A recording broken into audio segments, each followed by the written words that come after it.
All right, it's just setting up.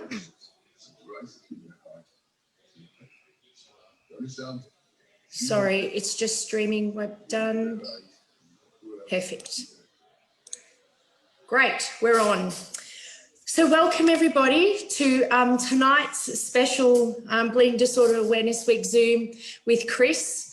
It's been a long time coming. We've been talking about this all year now and been, trying to premiere the movie in Australia and then trying to get this chat going and trying to get Australians to purchase it, but we're finally there, so welcome. We're honoured to have Chris join us tonight from Massachusetts. I know a lot of you, if not all of you, have seen Bombardier Blood, and I'm sure you'll all agree how inspirational it is. Chris became the first person with haemophilia to climb the 7 summits. He's going to talk about his experience and challenges. We also have joining us Scott and Andrew from Tasmania and Newcastle, who are rock climbers with severe haemophilia. They took on Yosemite last year and will share their experience as well.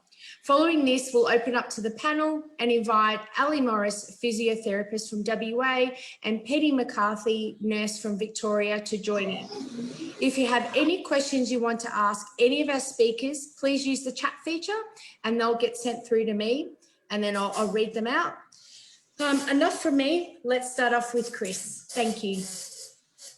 Hi everyone. I guess it's good morning for me. It's like 5 in the morning for me, but good afternoon for all of you. I'm really excited to chat with you all and share a little bit about my experience with climbing, but also just living with hemophilia. I'm going to try and share my screen. I'm not very tech savvy, so we'll see how this goes. Oh, just kidding. I can't do it. I should have warned you I was going to try and share my screen before. I've just allowed you to do it. I think you can do it. Awesome. Cool. All right. Can you guys see the presentation? Just thumbs up. Awesome. So just a little bit about me. So I have severe hemophilia B. So I had a family history of hemophilia in my family.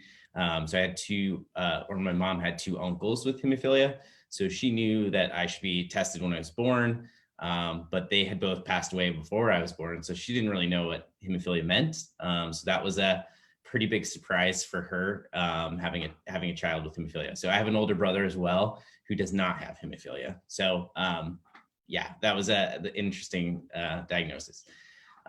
So I am 35 years old, and I'm currently the executive director of Save One Life, which is located in Massachusetts, and it's an international nonprofit that helps people with bleeding disorders in developing countries. I also have a master's degree in global health.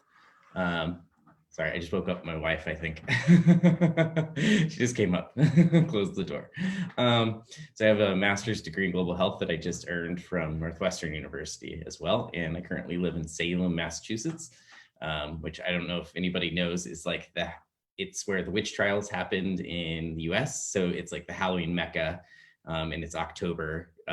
So it's like a crazy place to live now, but it's pretty cool. So a lot of people ask me, especially with hemophilia, why did I get into climbing? So it's actually funny. As a kid, I wasn't into climbing or outdoor activities really. I was actually more into baseball. I was really excited to. I was just a very active kid, and my parents put me in baseball to kind of. They put me in baseball because it was a fun. They thought it was a safer activity, especially with T-ball and things like that. But as baseball got more competitive, it became harder to play with hemophilia. But I still got to play all the way through college, which was really fun and challenging to overcome some of those challenges with a bleeding disorder, especially when you're playing a game where a little hard ball comes flying at you. I guess like cricket, maybe. But anyway, after college, I didn't have baseball anymore, and I was really searching for something, active to do. And I moved back to Colorado where I grew up, and that's when I discovered the mountains. I started hanging out with my Uncle Dave, which we call Crazy Uncle Dave, because he has just been like a mountain man for a very, very long time, just living up in the mountains, just out of contact with everybody, but he's a very fun guy. And he just really introduced me to climbing and being outside, and he never really questioned whether I could do it or not with my hemophilia. He just told me that, to let him know how things were going, but that I had to take care of myself, because when you're outside, you have to be prepared.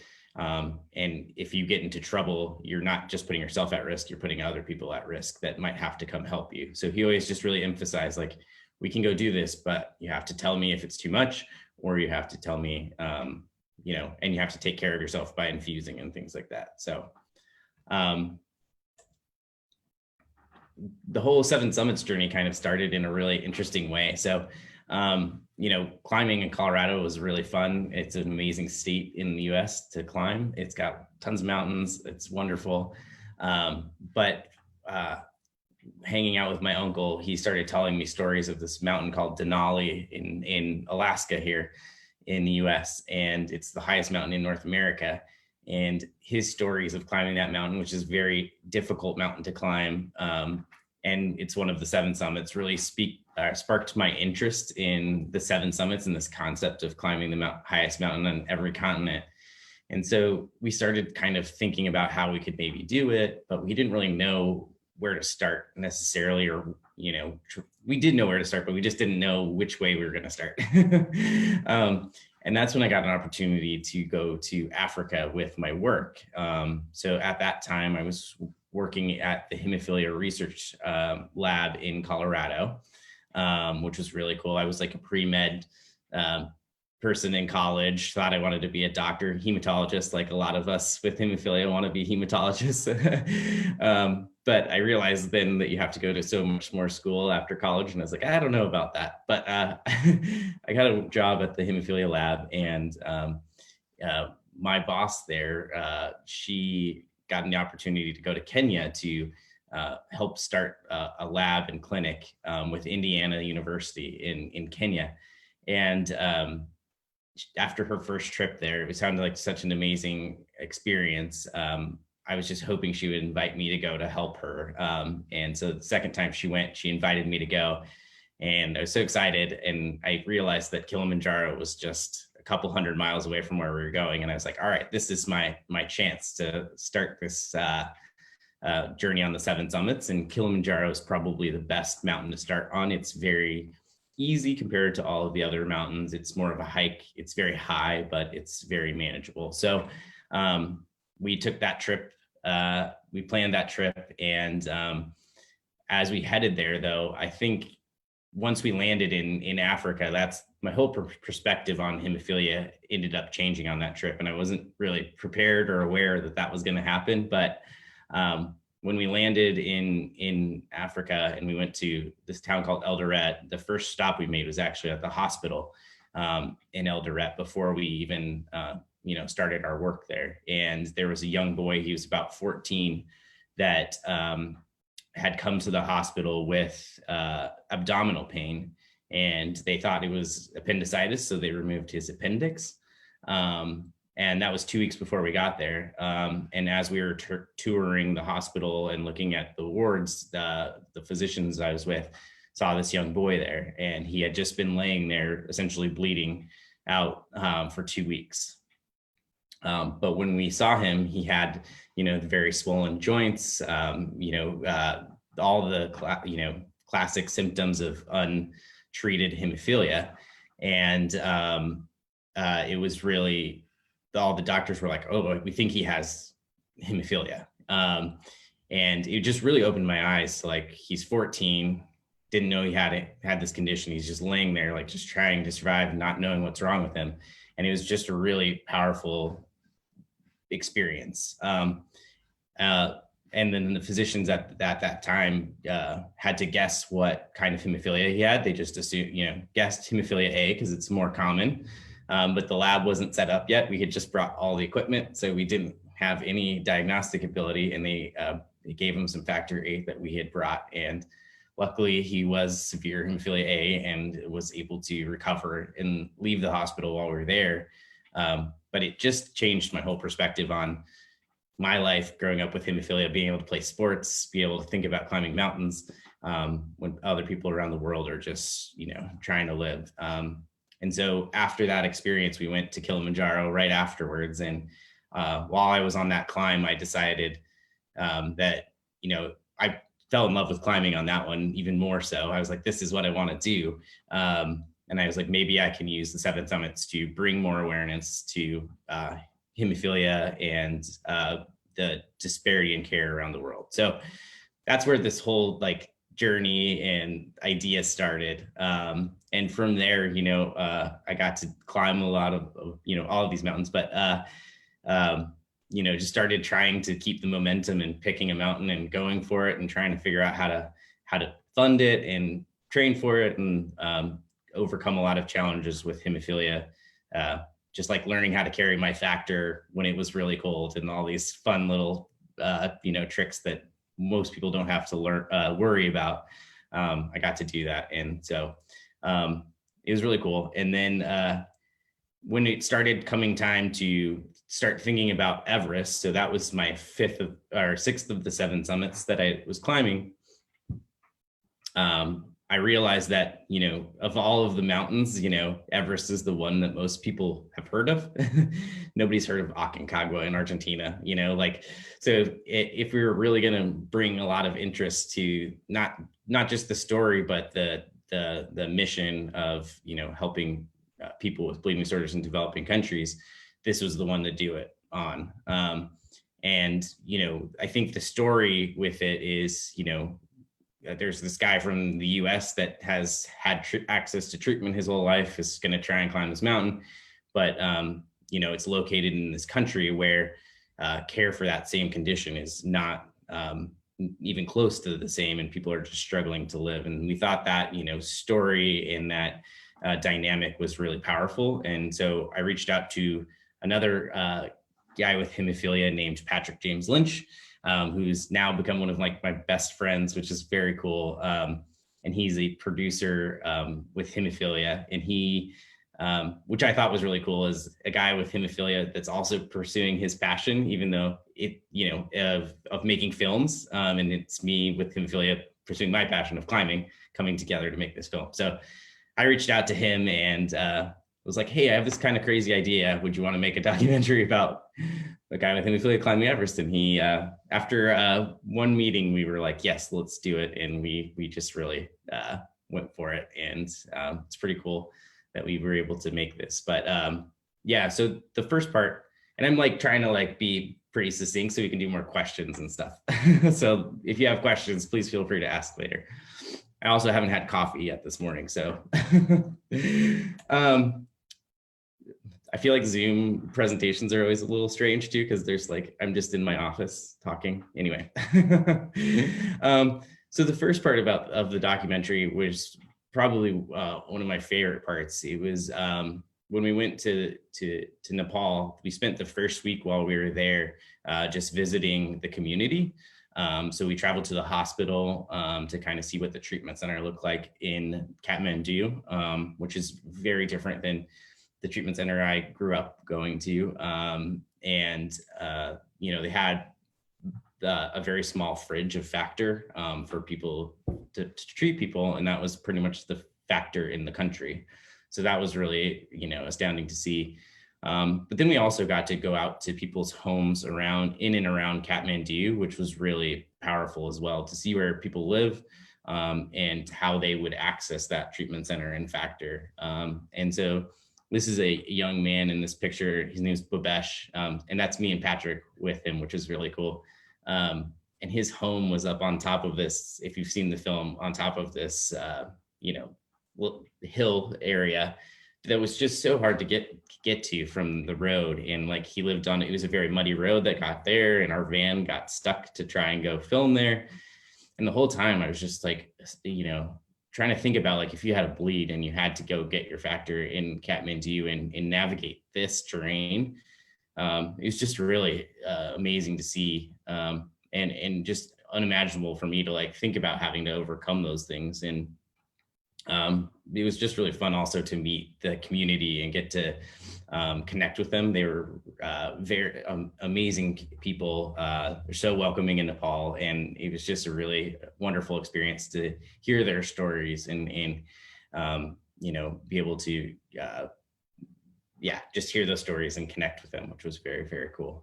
So that was one of my favorite parts of the whole trip, was just connecting with that community. I think my wife brought me coffee. She's the best. Thank you. She's awesome. So after visiting the community in Nepal and getting to interview them and their families, then we started the trek to base camp. And my wife, who just brought me coffee, who's also in this photo, she also got to come with me, which was very cool.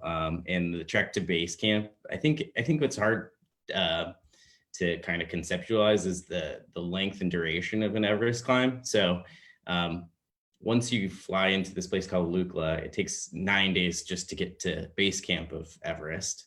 And it's the most beautiful trek I've ever been on. I mean, if you can see in these pictures, like these beautiful mountains, you stay in these places called tea houses that are essentially like little motels along the way. And it's just like the most beautiful scenery, the most beautiful culture that I've ever experienced hiking through this valley. As you're going, you know, up and down, there's yaks that are carrying gear, and they don't get out of, they don't slow down. So you have to like get out of the way and jump up on off the trail as they're coming by. But it's just like such a surreal experience. And it was really fun to be able to share it with my wife on this journey too, because she was super supportive.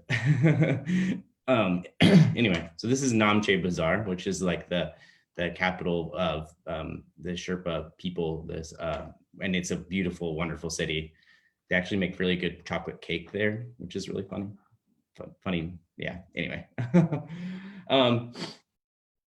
but yeah, I think for Everest and also just mountaineering in general, one of the trickiest parts of this whole experience was just figuring out like how I was going to infuse and take care of my factor and stuff on these climbs. So a lot of times I get questions about like, how did you keep your factor from freezing? And that was something that we had to kind of figure out and navigate along the way on different climbs. So what we came up with, which was kind of, you know, just an interesting plan at first, was just, I took all of my factor and put it into wool socks, which was pretty cool. And, you know, I put those in my backpack, kind of protected it by some other clothes. And that seemed to work on some of the climbs, but Everest, the higher you get on the mountain, the temperature just plummets. So we had to get a little bit more creative with that. And I ended up having to put it in my down suit as I climbed. So it was in the front of my suit. So I had my water bottles, I had my factor, I had some like food to keep it warm enough so you could actually eat it. So I had this like huge bulge on the front of my down suit, which was really interesting. And then at night you have to, I had to sleep with it all in my sleeping bag. So it was very comfortable. I had like all of the factor in there, and I had all of the electronics to keep the batteries warm. I had to sleep with all of those too. So I had a lot of stuff in my sleeping bag, which was really, really comfortable. But then a lot of people have also asked, you know, infusing up that high, you know, is it really challenging because it's so cold? But the interesting part is you know, during the day when it's sunny out on mountains, if there's no wind and no cloud cover, it actually gets very warm, or it feels very warm. You get the radiant heat off the snow, and it can feel like you're, you know, at base camp, we were wearing shorts and flip-flops some days because it felt so warm because of the heat there. So infusing outside actually wasn't too bad. And the cinematographer that was with us, he told me I had to infuse outside as many times as possible because it was way prettier than infusing in a tent. So that's why it's all outside. But it was actually funny. So it didn't feel cold while I was infusing out here because of that radiant heat, and just being so close to the sun too. You just feel warm all the time, which was really interesting. And then also in your tent, it can be like it kind of can be like a little greenhouse effect. So if it's sunny outside and you're in your tent, it actually gets fairly warm. But on the cold days when I did have to infuse, um, I would kind of lay in my sleeping bag, mix the factor while I was laying in the sleeping bag, and then get everything ready. And then when it was time to infuse, I would just kind of sit up and do it pretty quickly before it got too cold. And then throughout this whole journey, I also got to teach my climbing guide and several friends that I climbed with how to infuse me in case there was an emergency and I wasn't able to infuse myself. I trained a few people as well to infuse me and let them practice at base camp in places that was like a little calmer. So,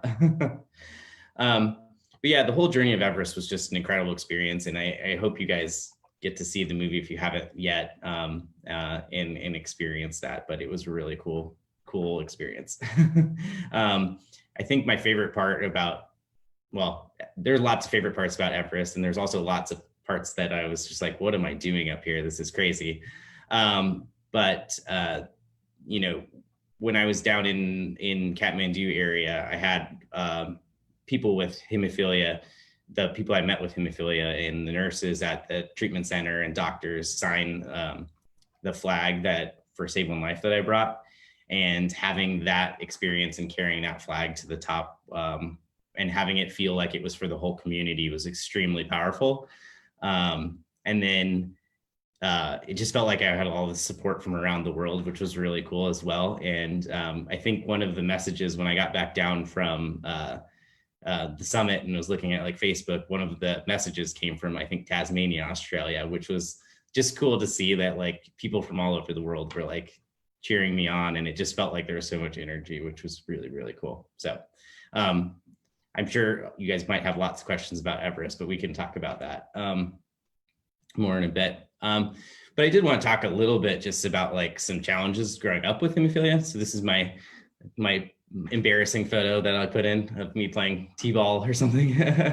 But you know, when I was a kid, it was, you know, I wasn't on prophylactic treatment because it was just post the blood contamination crisis here in the US. So people were a little hesitant to do prophylactic treatment. And I wasn't involved in the hemophilia community here at that time, Colorado.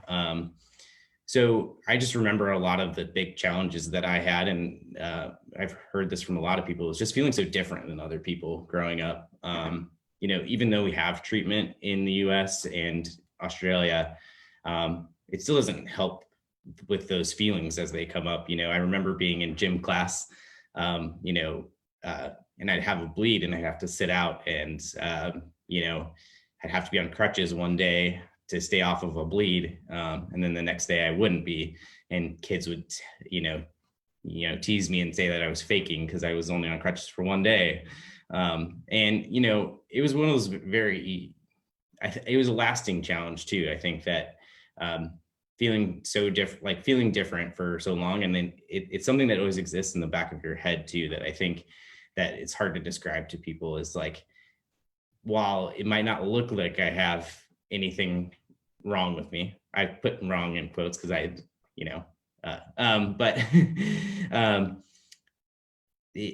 there is, having a chronic medical condition, there always exists that thing in the back of your head where you're having to worry about, you know, what is this going to lead to? What challenges are you going to face going forward? You know, and so, you know, I'd always worry about, you know, I'd be playing on the gym, you know, outside at the playground, and I'd fall and be like, oh, is this going to be a trip to the emergency room? And I'd worry about those things, and those have some lasting effects. And it wasn't until after college and where I got to meet with the hemophilia community that I realized that I had that story going on in my head where I worried all the time, where I felt like I wasn't good enough a lot of the time, that I thought I was the only one that was facing those struggles. And so for me, meeting the hemophilia community and the bleeding disorder community in general, and having that connection was like the most powerful experience for me to accept my bleeding disorder and realize like yeah, I have this thing that's different for me and it's a challenge, but there are other people that are going through it that can help support me and they understand. And that was a really powerful experience with me growing up. And I think gave me the confidence to try a lot of these climbs and becoming an advocate for our community because other people made me feel like I wasn't defective or wrong. And so I just wanted to highlight that as something that I think was super important for me is just being connected with other people that understood. And finally having that connection when I was older was so important. So I just wanted to highlight that as something that was really important to me. I don't want to go too long over my time either, so we can do lots of Q&A. But the last thing I do want to highlight is so I am the executive director of this organization called Save One Life, which was highlighted in the film as the organization that I climbed to raise money for. So I just really encourage anybody that was interested in that to visit saveonelife.net. But it's a organization that we work in 14 developing countries currently. So we work through a child sponsorship program, as well as a few other cool programs and a factor donation program. So we actually collect medication from people here in the US that have maybe changed what product they're on, or the vial size has changed, so they can't use what they have. They send us the product they can't use, and we make sure to get it over to people that don't have access, which is very cool. And obviously that doesn't work for anyway. I was gonna say in Australia, don't ship it to us, anyway, never mind. It's a very cool program. But yeah, if you want to learn more about Save One Life, please visit the website, or, we can answer any questions about that as well going forward. So that's it. Thank you, Chris. That was Yeah. a great opening. Thanks. I'll hand over to the Godwin brothers. I'm not quite sure who's going first, so I'll put myself on mute and let you sort it out. Should I go first, Andrew? I'll go first. My name's Scott. Hi, Chris. Congratulations on your climbs. So I guess we're here just to give a quick summary of our story. We both grew up with severe haemophilia A, and we've both been pretty much outdoor kids our whole lives, and sort of came to rock climbing independently of each other, maybe 15 years ago or something. And since I started climbing, this little thing in the back of my head was always, one day I'm going to go and climb El Cap in California. It's like, I'm sure Chris knows it. Any climber knows it's a completely iconic mountain for any rock climber. So for a lot of years, I was kind of always thinking about that every time I was climbing. And last year, we decided to make a trip of it together, the two of us. We headed over there and spent 3 weeks together in Yosemite. Given that we only had 3 weeks, we didn't waste any time. We just got straight on the nose of El Cap, which is the classic route. First time we got about 2/3 of the way up and then had to come back down because I injured myself and ended up with a bleed in my hip. So we had to bail down the mountain. Had a few days off, and then we went back up again, and we got up at the second time. So that's the short version of the story. But yeah, it was an amazing experience, and there's a lot of things that came up in my mind during that whole experience that I think Chris can probably relate to, and I hope I get the chance to quiz you on some of those things. But did you want to add anything to that, Andrew? Yeah, sure. I guess one thing that probably differs a little bit from my story is I had never contemplated climbing the nose, really. I'd sort of always looked at it and thought, yeah, that's a cool thing to do, but I'm probably not ever going to do that. Hadn't really considered it that much till one day Scotty rang me up. He said, hey, do you want to climb the nose this year? And I thought about it for a few minutes and I went, yeah, okay. Let's make that happen. So it was a much bigger endeavor than any other climbing I had ever done or contemplated doing, which meant there was a lot of training and a lot of learning that had to happen over the course of about, I don't know, I think it was roughly 6 months from when we first talked about it until we actually committed and went over to do it.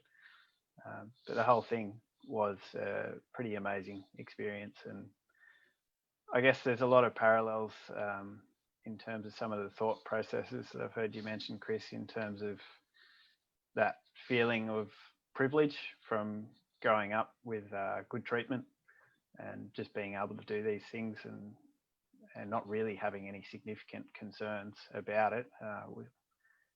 Was fairly confident that we had done all the right preparation and we had the right treatment plans in place and all of those kind of things. So yeah, it was just overall a very amazing experience. I think you guys are being very humble. For in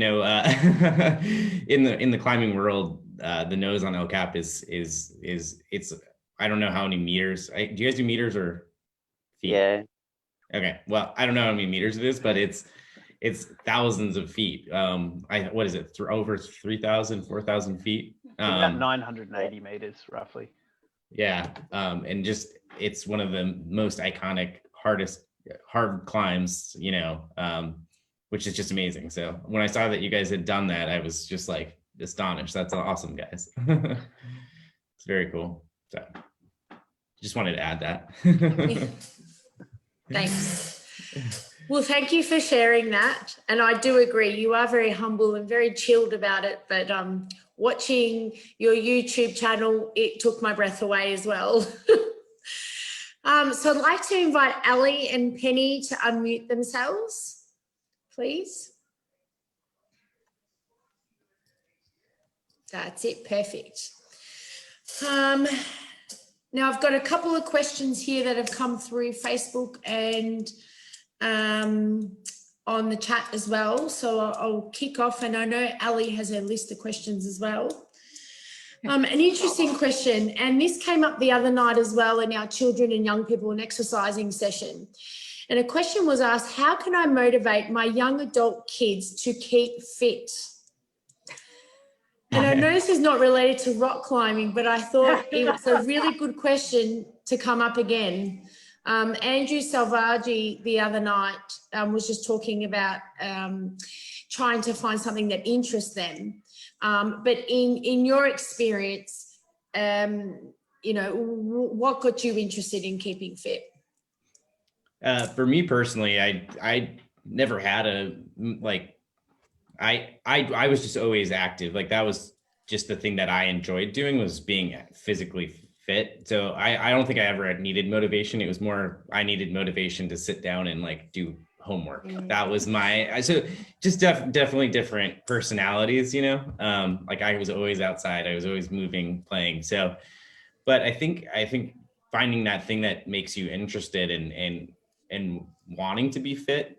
There's so many different ways to be active. It could be hiking, it could be rock climbing, it could be riding a bike, it could be, cross-country skiing. I don't know. There's just so many avenues, swimming, it's just trying a bunch of different things until you find something that you're enjoying. Because, not everybody likes hiking. Not everybody likes, I don't like riding a bike particularly. So, everybody's got their thing. So I do think that's good advice, of just finding something that you enjoy and trying a lot of new things. Ali, do you have anything to add to that? Or Penny, yeah? Yeah, I was just going to say that I think sometimes these young adults, I don't know what age group we're talking about, but they're actually scared. They've grown up their whole life being told that you can't do this, you can't do that. You need extra treatment for this or that. And I think they're just scared. And it's that attitude of I'm not going to try it because I might fail. And it might mean a trip to the hospital or an extra needle. And it's very hard, find something you're interested in is great. But I think the whole conversation needs to change in the language around. And we are talking, I'm the mother of 3 boys, and seriously, if they're on the couch, they're in their own time, they will get off. But put that aside. But I just think, this is where as a community, we've really got to talk about the language around how we talk about haemophilia. Thank you. Yeah, I think that's a good point, Penny. I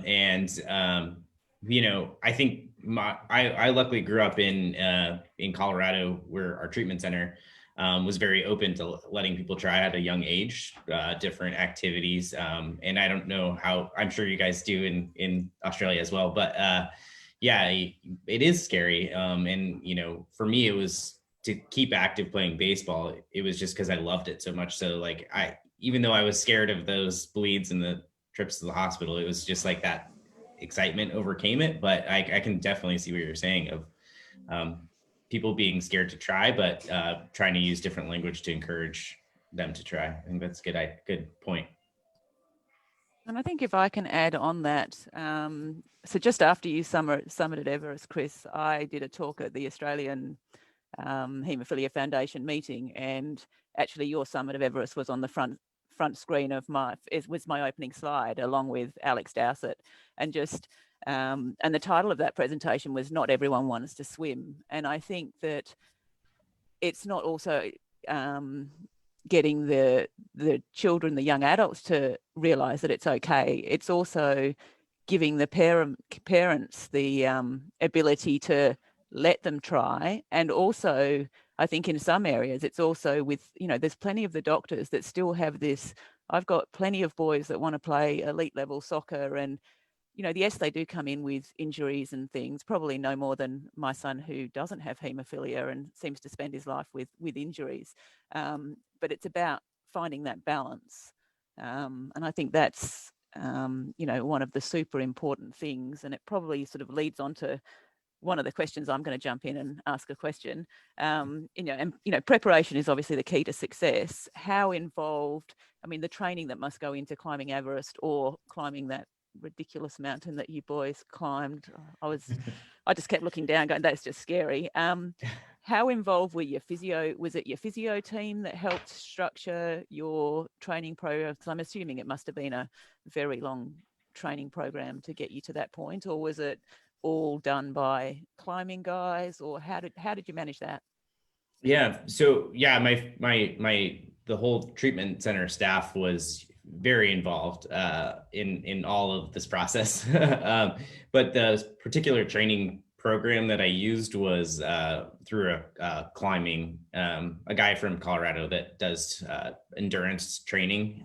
So he helped develop a plan with me, but I was in constant contact with my physical therapist, just, having, so I have some issues in my left hip area, glute. I've had a really bad bleeds there. So I had to try and work through those to get prepared, and find different exercises to kind of strengthen that muscle that was pretty weak. So I was in a lot of contact with the treatment center, but also with the, physicians and nurses. And but yeah, my physical therapist, her name's Sharon Funk. She's pretty well known in the physical therapy world, I think. I don't know, but yeah, she helped. Yeah, she was very involved, and did help me with training. And actually, before one of my climbs in Denali in Alaska, I actually had a really bad mountain biking crash about 10 months before, and where I was on bed rest for a month because of a quad bleed. My quad was double the size. It was awful. But she and another physical therapist, Laura, helped me get that my quad back in shape before my climb, which was amazing. So yeah, the treatment center staff was amazing. I don't know if they were super excited about my idea, but they knew if they said no, I was going to do it anyway. So they needed, they would rather be a part of that discussion than try and fight it. I must say, Chris, when I saw the film and I saw your former nurse, I presume she's retired now, was talking about you, I just was sitting there thinking, if someone rang me and said, I'm going to climb Everest, how would I keep it together on the end of the phone to say, without going, you've got to be joking, okay, no, that's really lovely. Let's think about how we're going to work together to do this. I was like, oh. So Yeah. Yeah. yeah, Sue was yeah. Sue was awesome. Our, Yeah. always in our haemophilia centres, because we are an island, a big one, but we're an island. Is do you have travel insurance? Did you get travel insurance for that? Yeah, yeah, I did get travel insurance, and then No. there's a company called Global Rescue that I also use in a lot of I'm going to write that climbers. name down now. Yeah. Yeah, they do evacuation insurance and things like that from like remote places. Like that's what they specialize in. So yeah, Even Global with Rescue. haemophilia, it doesn't make it an exemption. Nope, nope, Haemophilia, no. nope. It doesn't. Global Yeah, Rescue just does hit the list. Thank you. yeah. Was that the issue with Antarctica, with your climb on Antarctica? Because that got delayed based on what I could understand. Yeah. Yeah. So when I first applied, I wanted to do Everest last because I thought it would be cool to do the biggest one last, which I actually am glad it got switched. But yeah, so when I first applied to Antarctica, they denied it because of my hemophilia. And it's because, and I understand why now. I was just very upset, obviously, in the moment. And now that it's all worked out, I'm okay with it. But you know, you fly from, it's called Punta Arenas, Chile, so the tip of Chile, down to this place called Union Glacier, and the flights only go in once a week if the weather's good, and it can be 2 weeks, 3 weeks before the next plane goes in. And they were worried that if anything happened, they didn't have the facilities to manage anything serious like that. For a long duration of time. But my climbing guide, Ryan, kind of talked with their doctors when he was down there, and said, well, if he climbs Everest, can you let him come down to Antarctica? and to be fair, you know, they were like, if he can get up Everest without issue, the mountain in Antarctica is it's still difficult, but it's not anything to the scale of Everest. And so that made them feel more comfortable that I was going to be okay. So, and it was great. The doctor from that company, I met him down in Antarctica, and he was, I think he was just as excited as I was that I was down there. He hates like denying people permits and stuff, but he was super excited. So. And Scott and Andrew, how about you guys traveling to, because America's difficult to get travel insurance to at the best of times. Yeah, it is difficult. It's actually a little bit easier now than it was the last time I was there, which was about 5 years ago. The insurance we got was through Virgin, and they provided cover for climbing, and haemophilia wasn't a problem. So You declared the haemophilia? yeah. Oh, excellent. Yep. Virgin, they've gone to the list as well. They're on the list. If we ever get to travel again, ever, they're now on the list. I mean, who knows what would have happened if we actually needed to make a claim. Luckily we didn't, but we had the policy anyway. So Chris was talking about his training leading up to Everest. I was feeling a little bit envious. He has great access to physio. Here where I live in Tasmania, it's a little bit harder for me to get access to that kind of thing. So I just found a personal trainer and sort of described to him what I wanted to do, what the issues were. I've got really bad ankles and I had a bit of a problem with my shoulder too. And I told him I want to sort out the shoulder. And he put me on a program for about 6 months, and it seemed to work out pretty well. I mean, I had a pretty good idea what was required anyway. So. And does the ankle Awesome. arthropathy interfere with your climbing? Does it make it more challenging for those of us that don't climb? Or is it just something you've never known any different? So, well, I mean, yes, it does. That's mainly the reason for me personally that I've stayed with rock climbing and stayed out of the big mountains. Even though, that's really appealing to me to get into the mountains the way Chris has. I just can't walk down those things. I can walk down a short hill, but then I won't be walking for a week afterwards. Mm-hmm. So that was actually one of the questions I wanted to ask Chris was how your joints are and how you handle walking back down those big hills, because my experience is walking up is usually not a problem, but down is a big problem, especially with a load on my back. It's really hard. Yeah, down is not my favorite. I guess it's really interesting. So most of my bleeds really have been muscle bleeds. I've had very few joint bleeds, and I don't know why that is. I don't know if it's just luck, I guess. But I've had a few knee bleeds when I was very young, or younger. And my ankles are fine. I have never had a bleed in my ankles. So I don't really know why my joints. I was very lucky with my joints. But my knees after going downhill feel pretty bad. Especially with the big 60-pound backpack, or I guess that's like 30-kilo backpack. Yeah, it's pretty rough. Especially so on Denali, we came down from, it's called, the high camp is at, I have no idea what meters are, but 17,000 feet 17,000 feet down to 7,000 feet. So 10,000 feet of gain. We went all the way down to the base camp in one day, and we had those like 30-kilo backpacks on the whole day, and it's super steep. And yeah, I was pretty wiped after that day. But yeah, so I just have some arthritis in both my knees, but it's not too bad. And I don't know if just being active and staying active has helped kind of protect the joints.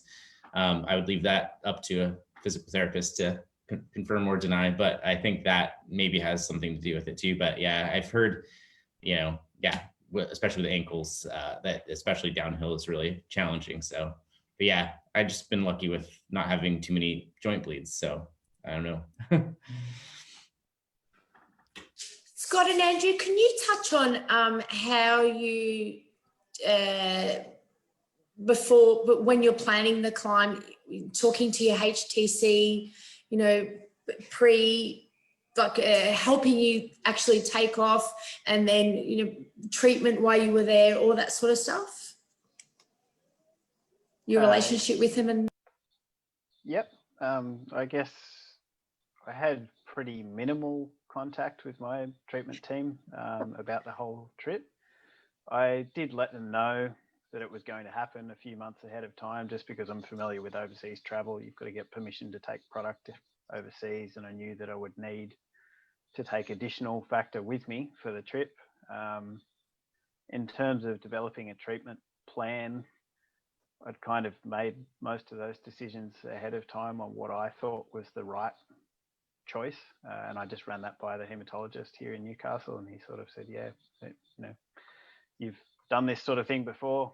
I trust that you know what you're doing. So we just arranged to get the export permits, and that was really the only contact I had with the treatment team leading up to it. In terms of training, didn't talk to any of the physios or anything like that. We mostly did that just with friends and family. Scotty and I caught up a few times in those few months before we left to do some combined training.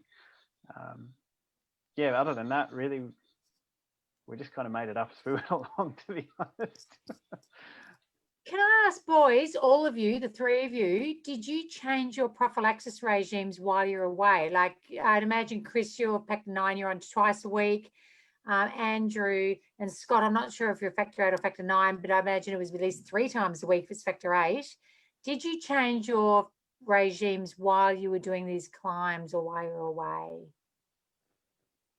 Yeah, definitely. So for me at the time, before we left, I was factor 8 deficient, and I was on 3 times a week. Yep. But for the duration of the climb and nearly the duration of the entire trip, it was every day. So did you lower because you're saying you had minimal contact with your centre, did you lower your dose, or you just kept the same dose as every day? The same dose, but every day. Oh my God. I'm sitting here like this, but that's okay. Okay. That's okay. You got back alive and well, I did the same thing. You did the same? Yeah, I talked to my hematologist beforehand, and I'd kind of worked this out empirically from experience. I'd been on trips before, overseas climbing trips, where I'd gone with the plan to take factor every second day, and it was just a disaster. It just ended up with bleeds every second day. So I'd learned from experience that for me, if I'm active and doing things like that, 2,000 units every day keeps me out of trouble. 2,000 units. Yeah. Oh, okay. What about you, Chris? So I'm actually on one of the extended half-life products. So I was at once a week for most of my climbs. It changed because Kilimanjaro was not on extended half-life, so I was on every other day for that. But for the other climbs, I tried to stick close to my normal prophylactic schedule, but I might have done it like on the 6th day instead of the 7th day. Yeah. So like, and it sometimes it depended on what the next day looked like. So I might do it a day early because we had a really hard day on the 7th day. But if I didn't have a really hard day, I'd keep it at the same. And then on Everest, I changed it a little bit because of some of the objective hazards of things falling on you. So I always did a dose before going through. It's called the Khumbu Ice Fall. So that's where like the big crevasses are. And just in case something fell. And then I did, yeah, just in case. Even if something fell, it probably didn't matter. But and then I'd always do a smaller dose before going up the Lhotse face, which is just a very steep face, and people sometimes drop things from higher or rocks fall, and so they're going at a very high speed down. And if you got hit by one of those, it would be not great. So I would do a small dose before that, but otherwise I would try and keep my dose, my prophy the same on most of the climbs.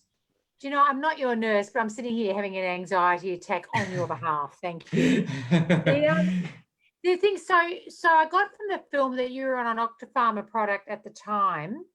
Is that correct? No, you weren't. No, Octapharma. Yeah, I don't. All I could see was an incredibly large volume of fluid you were injecting into yourself. Yeah, that was. Had you just chose a product that had smaller volume for the trip or something? Yeah. Yeah, so that was actually an interesting discussion I had with my HCC. So I was just in between like vial sizes for my product. So I wasn't on an Octapharma product, and I try not to tell people what product I'm on, especially in the US, because people can switch products. But yeah, so Octapharma doesn't sell a hemophilia B product. At least in the States. I don't know if they do other places, but I forgot. Oh, I was in between sizes for vials for my dose, but based on my weight. So I ended up having 2 vials, which I was really annoyed about actually, because I wanted to carry less stuff. But that's what my dose ended up being. So that's why it looked like a bigger volume. Enormous amount you were injecting into yourself, and I'm thinking surely there was a better product. Anyway, that was my. It was only about like 12 cc's or something. Okay. Yeah, but I wish it was really big. Yeah. But yeah, now there's a different vial size, so now I'm only doing like 5, which is way better. Can I ask all of you, in terms of sort of individual pharmacokinetics and things, were you aware when you were trying to work out your own doses, you know, what troughs you would probably be at, et cetera, or using, you know, we've got MyWOPS and the apps now where you can work out at any point in time what level you're at. Have you guys, any of you, using those, or do you think looking back now that that's available, would that be helpful? Or because it's something we're sort of trying to push with a lot of our boys that are pretty active, knowing, you know, from a physio point of view, we're trying to now track that if they have had a bleed, can you tell me what level based on MyWOPS you would be at, so we can start really, you know, targeting things? Is that anything that you guys have been involved with? Or do you even know what we're talking about, by the way? Yeah. No, I thought they may not even know what we're talking about. Yeah, I know what you're talking about. Yeah. Yeah, cool. Go for it, Scott. I've had a couple of kinetics, what do you call it, experiments done on me, where I've taken a dose and then waited 48 hours and then had another sample taken. And so I was sort of vaguely aware of what that profile looks like. I'm pretty much hitting the trough 48 hours after a dose.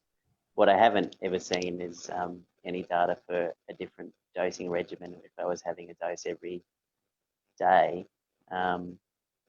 But yeah, like I said earlier, that's just something I've worked out from experience, that if I'm, you know, if I'm going to work every day and not doing anything too demanding, every second day is fine.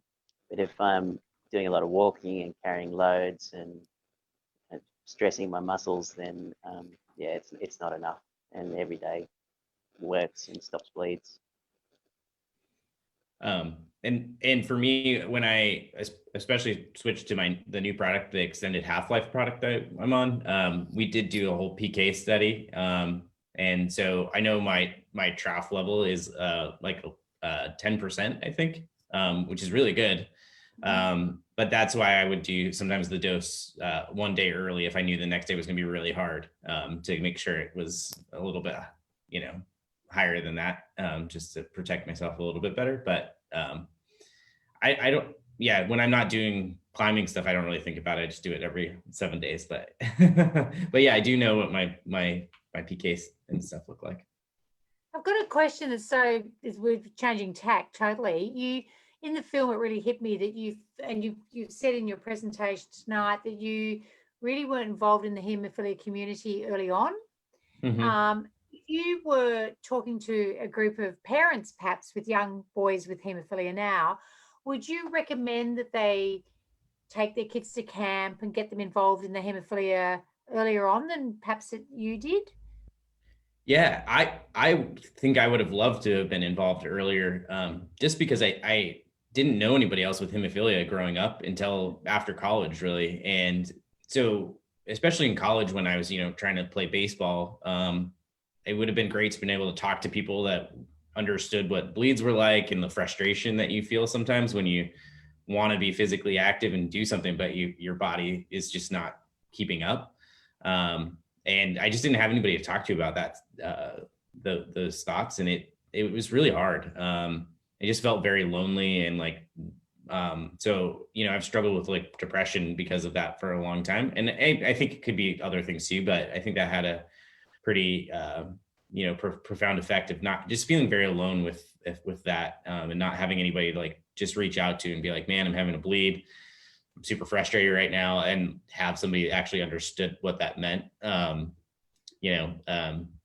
So I guess Scott and Andrew, you guys were brothers, so you guys could kind of talk to each other, but maybe you guys got to talk to other people too and have those connections.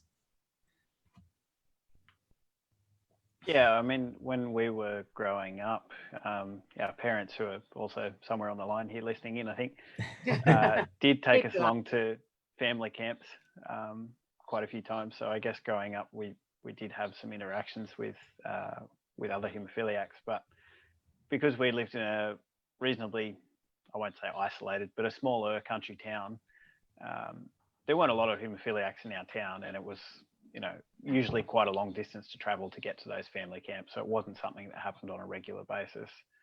And I know for myself, as I grew up and got a little bit older, it wasn't really something that I kept up with either. Once I moved away from Dubbo and came to Newcastle, I didn't really have any involvement with the Haemophilia Association for quite a few years, until more recently I have got back in touch and done a little bit of youth mentoring and a few things like that, which has been good. But yeah, I haven't had a huge involvement growing up.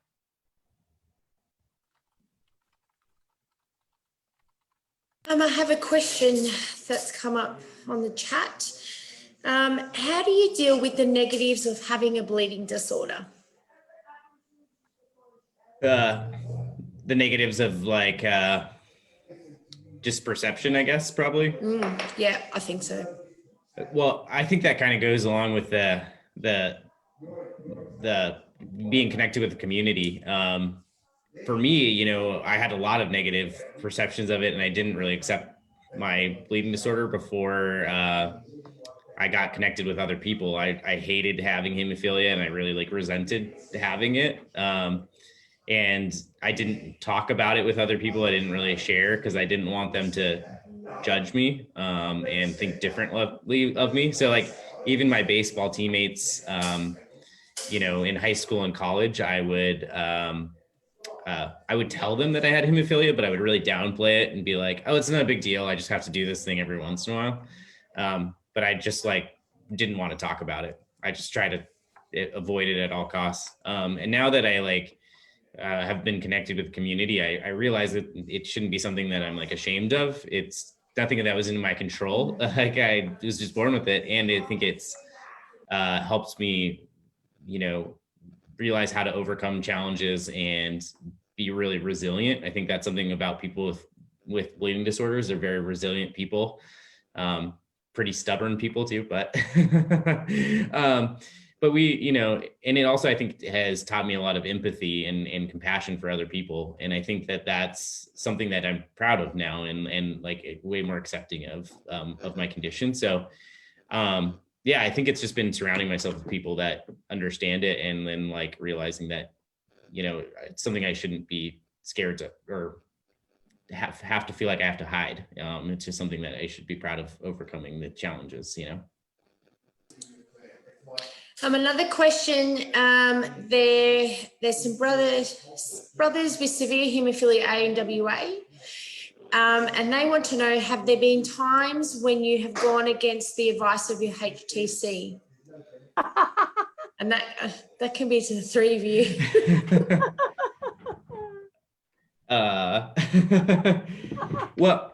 Well, I mean, for me, it was more that I wasn't listening to telling me I should do prophylactic treatment. And then that always ended up in not a good place. Even in, college, when I was supposed to take my prophylactic before baseball games, I didn't want to do it. I didn't want to like have to stop and infuse and like, once again, feel different.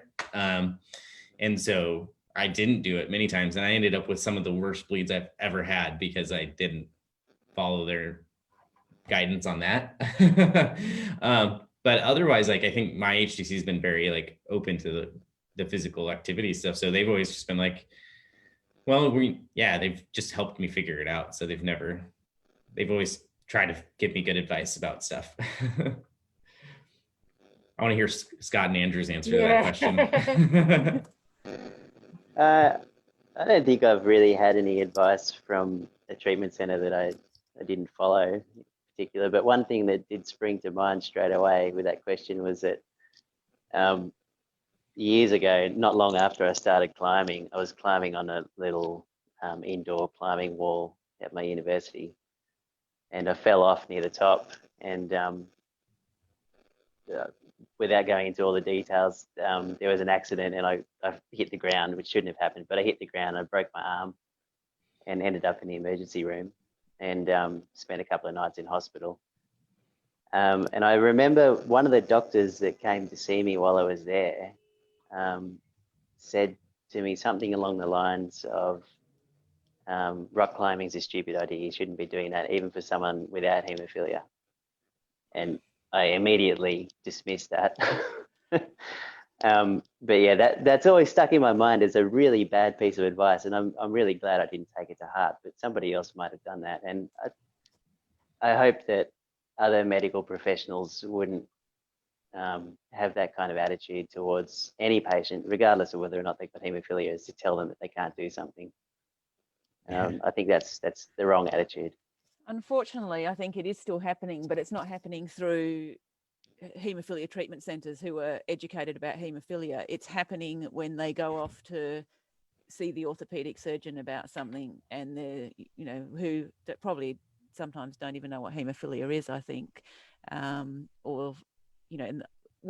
I still hear stories now where the boys have come back and they've got, oh, they told me I shouldn't be playing sport anyway. And I'm going, whoever's told you that, please don't listen, because I want you I want you super active. And I feel that my job is for you to come and tell me what you want to do, and for me to work out a way of doing that. But I don't think it's coming, as I said, I would hate to think it was coming from people involved in the HTC with a good understanding. But I think there is still a lot of misconceptions out there. And I said, when we can put things up, like we can use your examples of what you can achieve, that there really is very few barriers. And you look at what Alex Dowsett's currently doing over, in the Giro and stuff. And it was interesting, he actually published his treatment regimes, because I always wondered how he managed his prophylaxis. And, I think it's just a case of we have to keep encouraging and finding a way. I couldn't agree more, Ali. And I think, as we say to the boys, it's all about the risk management. We want to know what you're doing, because if we know what we're doing, we can support what you're doing. We will give the boys from our experience what we think happens if you decide to play competitive football or something. Australian rules, Chris is pretty vicious, by the way. But anyway, they'll play it. But often the boys then come around and make the decisions themselves. But we say, if you're going to do it, this is your treatment plan. You just follow the treatment plan, because that will protect you the best we can for that sport. So, we love to think we are working with our patient group, but I work with adults. So, we meet them at 18, which is not often the easiest age to meet people at, and get to know them and try and support them through. And then we've got them until they're 99. So it's all risk management. I think, one of the most powerful moments in the movie, Chris, was your parents, and I think they were. I don't know whether they were taking you to the airport, but I think it was your dad going, we are so concerned, we're so worried, but it's really, really important for us not to convey that to you. How did you feel when you saw that later? Yeah, I knew that they were concerned, and you could see it on their face, and they were actually out of the country when I left for Everest, visiting my other brother, which I think was a good distraction for them. But I think I felt bad that I've made them worry so much, but I think they knew how much it meant to me, and I just appreciated their support for everything. But yeah, I definitely felt a little guilty. And it's funny, I think as I've gotten older and been a camp counselor at summer camp and watched, young kids with it.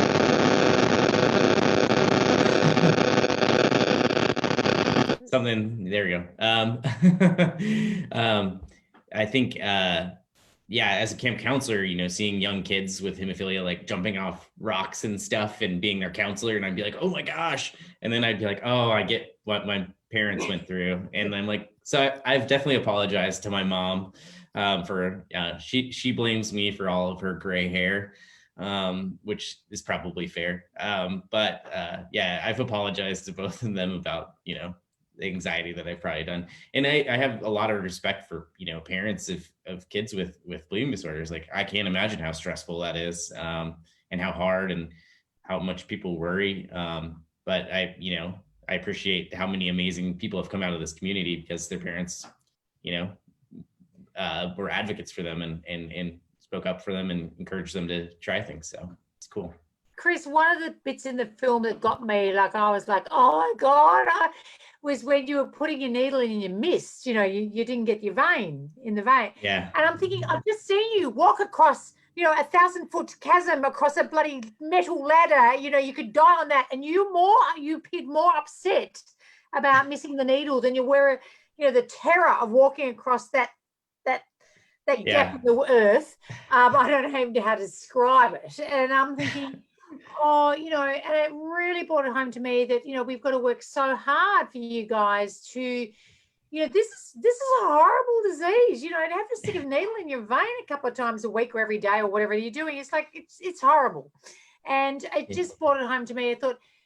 I said to my dad, I went back, it's Bleeding Disorders Week. We've had a big team event at our hospital. And I went back and said, okay, guys, if you want to be reminded why we do what we do and why we come to work every day, go and watch that film. And when Chris gets the bit where he misses the needle, that's why we're doing this, okay? And I'm still I get all teary about it, I'm like a mother of all these children, but you're all grown up and adults, and it's cool. You give me 99, I'm still like, oh.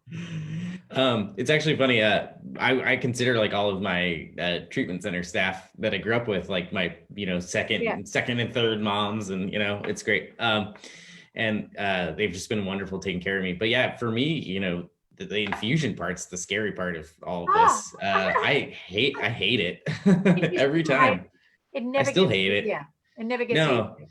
And some people, it's not a big deal. I have a friend, my friend Sean, that it doesn't bother him in the slightest. But for me, man, it's never been easy. And every time, I could see how much you hated it. And there you are on this rock face, trying to stick this needle in. And I'm thinking, you hate this, but you're willing to climb this mountain carrying a 30-kilo pack. You can't breathe. You've got oxygen on, and you're willing to do this. I think, oh, you know, I just thought, yeah. That's the bit that got me in the film. I was done. Yeah, I remember that feeling when I missed. It was just like, oh man. It really Such comes a across bummer. well in the film. I have a lovely comment, and this was on Facebook, and she's specifically written, it's not a question, but a massive thank you for showing that you can do anything if you have haemophilia with the right treatment. 2 severe A boys here, one who struggled with inhibitors for years, and we live by the motto of not letting their haemophilia define them, provided treatment is done. And I thought that was really nice. And actually, she's just left. So I just saw her leave. But that was a great comment. So, oh, there we go. She's back. So thank you. I think that just sums it up, doesn't it? Absolutely. Ali, do you have any more questions in your pad? Oh, Chris, I could go on all night, but we probably need to. It's 5 o'clock in the morning. I think I would just like to, you know, your wife, you've said she's amazing. She brings you coffee at 5 o'clock in the morning, which is great. But I, you know, she was awesome as well, as said, and you know, encouraging you. You know, I think as a wife, regardless of whether you have haemophilia or not, encouraging people to, you know, fulfill their dreams of doing things that do have risks, you know, is amazing. So I just like to acknowledge her, you know, as well. Absolutely. Yeah, she's amazing. I feel so lucky that I got to meet her, and like, yeah, she's a wonderful partner. And we're actually expecting our first child in February, so we're very excited. Yeah. I did see that on Instagram, I think, and I was so exciting. Yeah. Congratulations. Yeah. Thanks. Yeah. So she's wonderful. I wouldn't have been able to do any of this without her. So she's the best. Does he have his first set of skis yet? No. Not yet, but I'm already thinking about it. I live in Australia, and I live on the west coast of Australia, so I'm, you know, 4 or 5 hours from any mountain. I had all 3 of my children skiing at 2.5. So it's my thing. Colorado is one of my favorite places in the world, closely followed by California. Yep. So, can't wait to get back. Awesome. Scott and Andrew, do you have any more questions? Or we'll be here for hours? No. I had one that could take hours, but maybe we can make it quick. You touched on it a little bit already, Chris, the conversations that you've had with your climbing partners and teaching them how to administer your factor. It's something that I've thought about a fair bit as well. Like, climbing usually involves a partner, and sometimes it might not be someone you know that well at first. Just wondering, you know, what goes through your mind when you're thinking about risk and potentially putting someone else at risk as your partner by going into these risky environments, and how you have those conversations, especially with a new partner, about, you know, what that extra layer of risk is all about. Yeah, that's a good question. You know, for me, for all of the big climbs, you know, I knew who I was climbing with prior. So we had kind of already had those conversations. You know, the climbing guide that I went with on most of the climbs, he lived in Boulder, Colorado, which is really close to where I, you know, was at the time. And so I went up and talked to him before, and he was just really open about it. And we had just very honest discussions about it at the beginning, so that he could make the assessment of if he thought that was safe. So it was kind of putting it in their court, or, you know, his court, of like, do you feel comfortable with it? And he very much was. And then, you know, as I went along, I met people along the way on these climbs that, you know, and we just had open conversations about it. And you find those people that maybe are like, you're doing what with what? And then you know that those are not the right climbing partners. But then you find the other people that are really interested and engaged. And a lot of them, it seems like, came from the medical field. So my friend Vibeke from Norway, she was like a medic in the Norwegian army and UN and stuff. And so she was just like, yeah, fine, we're fine. But yeah, it is a consideration, you know, and even going out in the mountains in Colorado and now here in New England, I try and be open with people that, you know, I have hemophilia, I have this medicine. Most of the stuff out here that I'm doing isn't that, you know, crazy comparatively. So I'm not as worried about it. But yeah, definitely you have to have those conversations, and you just know when you meet those right partners that are very open about it. And the other ones, you're just like, no, I'm good. And those are the people you don't want to climb with anyway, right? So.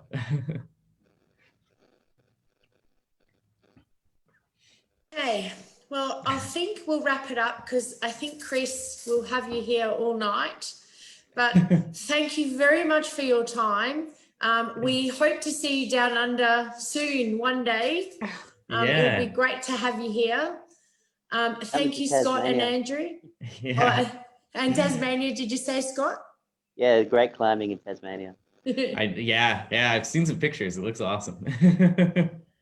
Thank you, Ali and Penny, for joining tonight. Thank you, everybody. Have a good night, and we will talk soon. Thank you, everyone. Thanks so much. Bye. Bye.